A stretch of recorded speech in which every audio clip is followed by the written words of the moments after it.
Unless you're a strictly Turkish or fusion dancer, sooner or later you're going to come across some Arabic script. And although learning Arabic, just like dancing, requires talent, dedication and a good teacher, you can actually learn quite a bit by just knowing what the letters are. So let's start.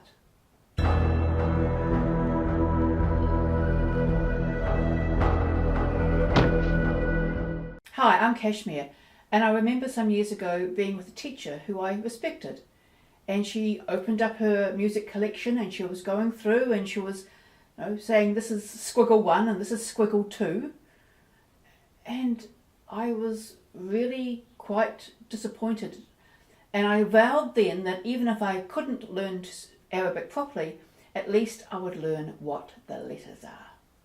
And you can too. It's not that hard. And if you're in the Middle East, being able to recognise words as a collection of letters, even if you don't know what they mean, can lessen the culture shock. Well, that's what I found anyway. This video is going to be the first of a series of videos looking at the Arabic script. We are not going to cover individual letters on this video, but we're going to look at some basic principles. So the first one is we use different characters, different letters. I've covered this on some of my earlier videos where I've actually gone through and given you both the Arabic and the transliteration for some Arabic terms. So you should be sort of vaguely familiar with it if you weren't actually looking at the back of your CD covers already. Next, the words read from right to left.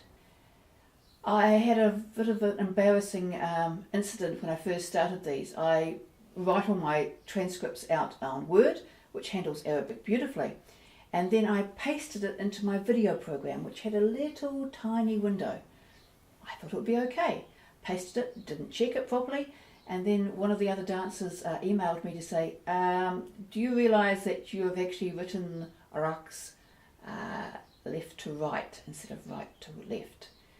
So, trap for young players. The next thing is the letters actually join up.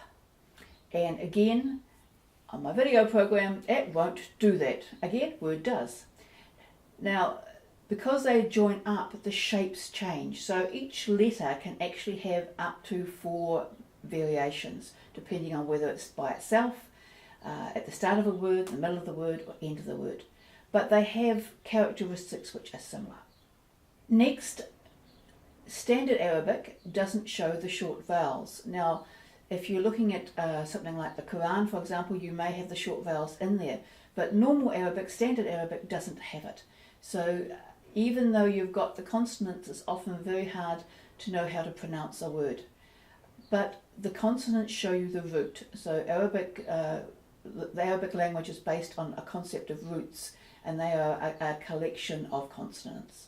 So how does melody go if we put all the letters in? Right, you'll see the little marks above. They are fatha. So that gives you an idea what the vowel should be. What I've been talking about so far is sort of standard script.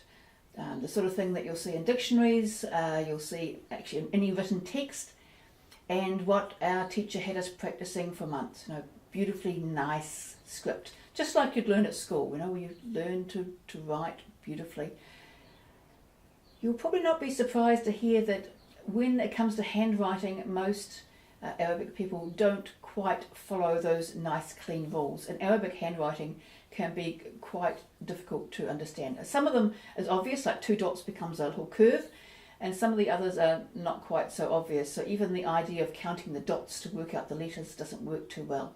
I got a translation done for a song many years ago, and the very kind translator wrote it all out in Arabic, and there was very little I could work out at all. The other thing is that sometimes it goes the other way and becomes artistic calligraphy, where it's the beauty of the shape that actually embodies the word. And for this, you can see my favourite airline, Emirates. I'm going to have some more videos looking at individual letters, I'll scatter them among the belly dancing ones, and you'll find them in the play group, which is called tangential topics, because not everyone is going to be wanting it, but that way you can actually find them quite easily, and they won't get buried with ones about dance technique, etc.